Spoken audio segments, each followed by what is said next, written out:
So today's topic is a new era, GenAI powered root cause analysis. So we are ProSolvr, and we are a root cause analysis tool, visual AI powered by the company SmartQD.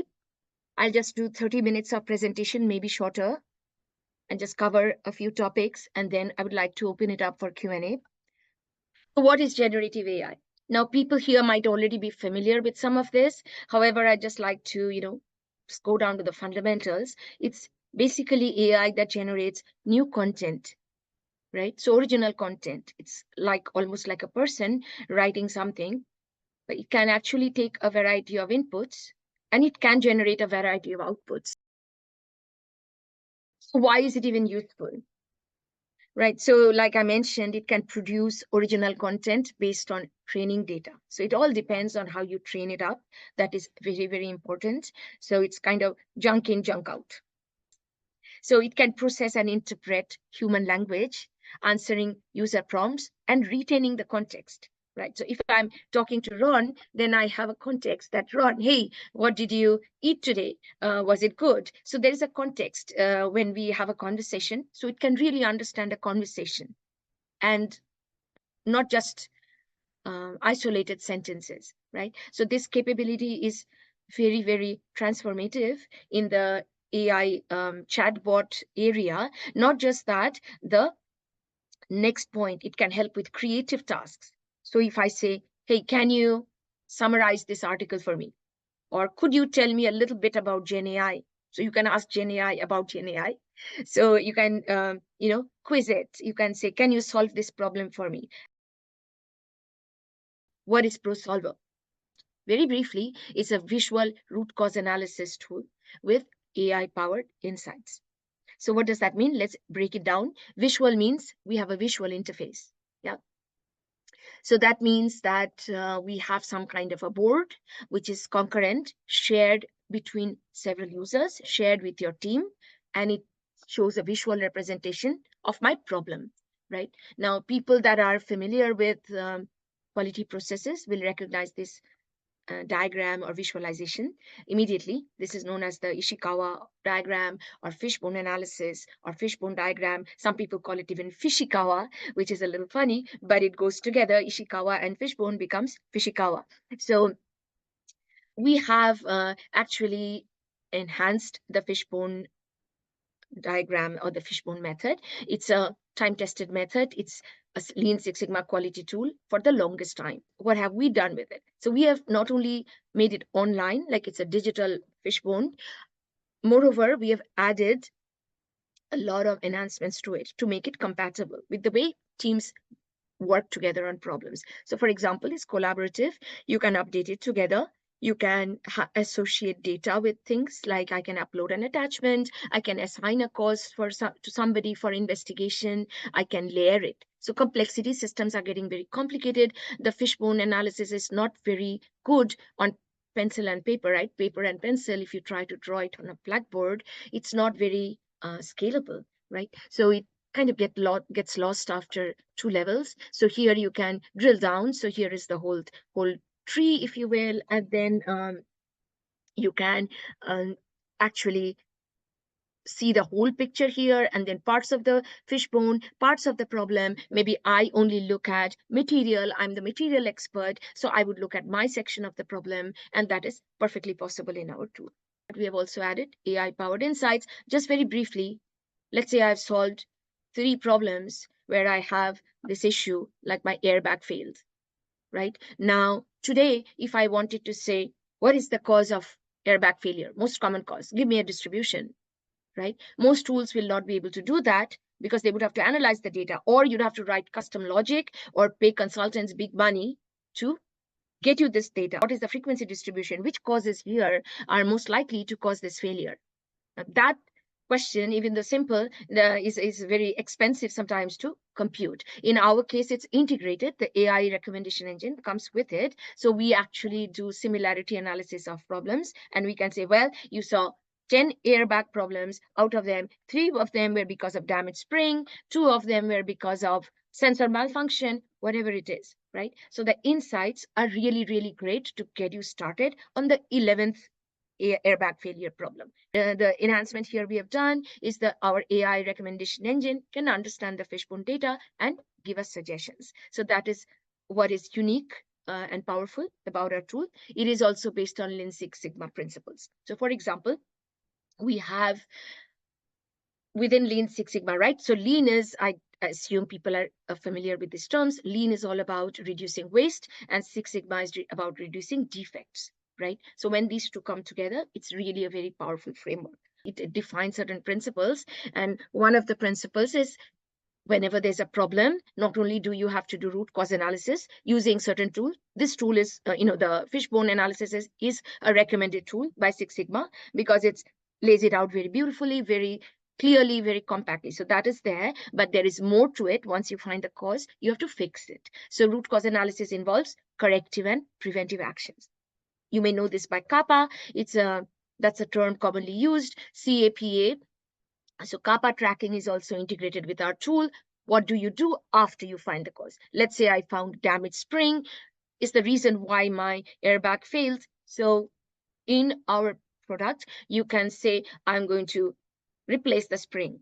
Well, maybe it needs a little bit more than that, right? That's a corrective action. What's a preventive action? Well, I'm going to talk to the supplier and check why the spring broke, right? It shouldn't really be damaged. And maybe I change my supplier or I change the design of the spring. Whatever it is, those are preventive actions. So without these two, corrective and preventive actions, the quality and the reliability, right, which are long-term benefits, do not really improve unless you take these actions. So we kind of based our tool on these principles. They are very solid principles.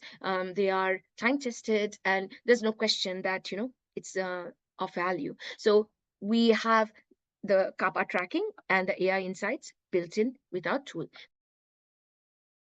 See, how does it work? Very quick. I have just one slide. Layered fishbones. I already mentioned it. Visual collaboration. We look at the picture. It's like a board. A picture is worth 1,000 words, right? And you cannot do this in PowerPoint. PowerPoint is just a diagramming tool. We are a RCA tool. Actionable templates. This is a very powerful feature. Can I standardize my root cause analysis, right? So even though it's not AI, but it is a very powerful way of managing knowledge. Reporting is also a built-in facility in our tool because it's a practical problem that people face. Now, what are the benefits? Scalable RCA, automated insights, CAPA tracking. I'm switching to the demo mode with Chat GPT. So here is something I asked Chat GPT, airbag failure analysis. Can you do a fishbone analysis for airbag failure? That's all I asked, right? So I'm assuming I have, by the way, not prompted it, not primed it. You can say, explain this to me like I'm a 5-year-old, or explain this to me like I'm an expert. Whatever it is, you can. This is a very simple prompt for this demo. So can you do a fishbone analysis for airbag failure? So this is the response from ChatGPT. So it knows about the fishbone analysis, cause effect diagram, visual tool, potential causes for airbag failure, major categories, right? So this is the 5M1E method, which is very commonly used in manufacturing, automotive, many other domains. It's man, machine, method, materials, measurement, and environment. There are many other frameworks like 6M, 8P, 5S. Different industries use different templates or different frameworks, right? And you can tell ChatGPT what you want, but in this case I didn't, and it just automatically took this, which is nice, and it did an analysis for me. So in this case, it's saying materials, defective fabric, chemical propellants, electronic components, inflators. So these are the methods. It did a pretty good job. Okay, so this is a starting point for me. I hope people agree. So, and then of course you can ask, what is this version? So I'm using GPT-4. You can go back to different models, and different models actually have different answers. Now, a couple of things to be knowledgeable about, that the GenAI is not guaranteed to generate the same result every time you ask it, right? In fact, it's almost guaranteed not to generate the same result.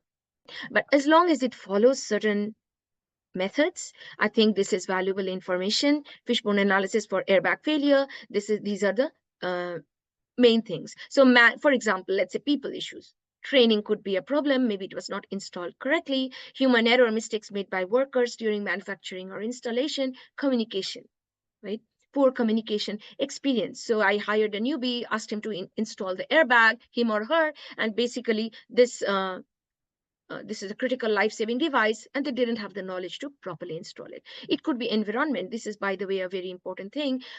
Sometimes cars get flooded or the temperature is too high and the airbag gets damaged, right? So storage handling. So if you have a car accident, it's possible that the airbag was never repaired properly. Right. So this is an analysis. So just for fun, I will try to do one more. Let me try to do one more analysis. So let's say, can you do, so this is live, a fishbone analysis for, let's say, I will put in the word root cause, although like I showed you, it really doesn't have to be very elaborate. It knows, it has all these associations. The nice thing about GenAI is it's learned our language, right? So it knows that fishbone is used for root cause analysis. So really, I don't have to make the prompt too detailed, but just enough to understand the context, right? Can you do a fishbone analysis for, let's say, I don't know, we take climate change. Okay, pick something, whatever appeals to you. So it is going to give me this thing: human activities, industrial processes, agricultural practices, transportation, deforestation. So there's multiple. It's not one cause. It's not like this one thing, you fix it and it's going to solve our climate problem. Right? So it can do anything. And as you see, it can do pretty good things. You can also ask it for more. You can say, can you do, so I mentioned, right? We can retain, it can retain the context. But can you do the same analysis? So I'm referring to my previous context with 3 levels of causes. Let's see. I don't know actually whether it'll be able to do it. So it did it. Yeah. So it understands that I was talking about climate change and I need a deeper analysis. So 2 levels of analysis is often not enough, right? It's not sufficient for complete understanding. Roll up here. So let's see, you know, low adoption rates of renewable energy, technological barriers, lack of investment, insufficient research. So it did 1, 2, 3 levels. As you see, this can be very, very useful for public knowledge, right? So it is gatherings. This is not a Google search. I hope people see this by now. This is way bigger than Google search. So in Google, I would have to say what are the main causes. I would have to read people's blogs. I would have to summarize it in my head, and then this would be my output document, right? So I would have to write this, reading like maybe 10 articles or even more, or if I'm fortunate, maybe 3, whatever it is, but the aggregation goes on in my head. So the best thing I think about Gen AI for root cause analysis, right, is that it not only is able to read and understand the knowledge that's out there. I didn't give anything. This is just public knowledge out on the web. It's able to aggregate it, right? To produce this thing, which is what I would have to do in my head, reading that thing. So read, understand, aggregate. And then write, of course. So those processes would have to be done by humans, whereas this is completely done by machines. So I hope people see that it is very transformative. It's really, really the next era. Yeah. So I wanted to say, why is it a next era? People say, oh, it's just it's just fad. It's just going to go away in 2 more years. I don't think so, because the technology behind it, right? What has enabled this new era? So 3 things have to come together. First of all, you have to have the data, and we have a lot of data on the web. Yeah. Next thing is, so that's big data. It's like super big, huge data. And then you have to have the algorithms, right? Without the algorithms, we are not able to make sense of such large amounts of data. And then you have to have the computing power. So you have to have the machines that are big enough to do these computations. By the way, GenAI is not cheap. It is a very, very compute intensive, extremely. Right? You can read all this, oh, the climate change is going to get worse because of GenAI. I even read articles saying that, and it's possible because it's using huge machines to generate these large language models in all possible languages. two kinds of data. One is public knowledge, public domain. The other is my own troubleshooting guides. So on the free plans, they do say that whatever you upload, so let's say I upload David's beautiful document into Chat GPT, it becomes part of their training data. So if your competitor tomorrow comes and says, tell me the root cause analysis of this problem, and David has put in his insights, those insights will be available to everybody. Things are a bit better if you go to the paid plans. The paid plans actually say we interact with APIs, right? And in the APIs, you do not really have, they claim, okay, they claim that you do not have data leakage, you do not have this concern that it will be used for training the system. So data that's comes in through the API, let's say I put in this data and upload the PDF document to ChatGPT in my paid plan and ask it a question, and it will answer from David's document. It will be able to answer, but it will not use David's document as part of its training data and show it to other people. So the most secure way to do it is to own your own LLM and your own GenAI setup. In this case, you have to handle it yourself, the setup, but it's very doable. There are open source as well as, different, many different kind of LLMs. Everybody, Google, Facebook, so many companies have come up with their LLMs. There's Llama, there's Gemini, there's ChatGPT. I think AWS has their own. Many ways to do this. And then in this case, your data does not leave your setup. Explore the GenAI app beta for AI-powered root cause analysis. Here I can type in, let's say, airbag failure.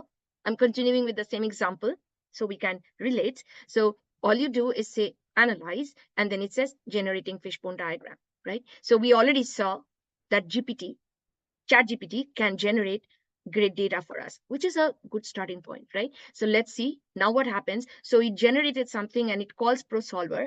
As you see, ProSolvr can basically catch the ChatGPT response and generate the fishbone for us to use in the tool. So it's kind of an integration app. Here's GenAI giving me the data, and then here's ProSolvr. We have built a bridge.